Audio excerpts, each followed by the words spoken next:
Tonight, Columbus City Council approved the mayor's $1.2 billion budget for 2025. This money will fund city initiatives such as after-school activities and job readiness programs.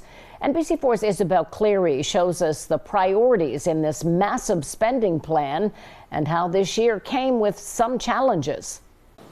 This budget will allow the city to add up to 180 police officers and 45 firefighters. It focuses on housing and alternative crisis response training.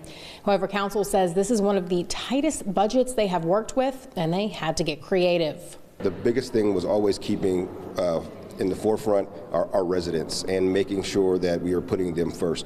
This billion-dollar budget lays out some of the city's key priorities. It's going to be continuing to invest in housing, and that's across the board from building housing, but also our unhoused population. So doubling down on community shelter board and getting them the necessary resources.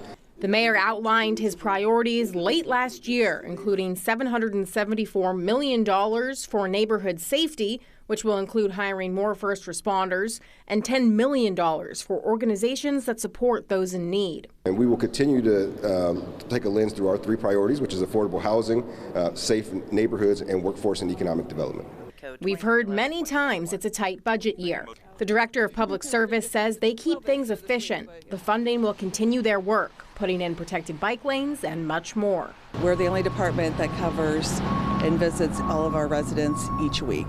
Council says it was about making hard decisions about where funding has to be. There are things that I have fought for as chair of the Small Business Committee that weren't able to be funded this year. But when we're talking about making sure that someone has a roof over their head and food in their belly versus continuing to do programs around small business, sometimes you have to make those tough decisions, and that is really what we get elected to do.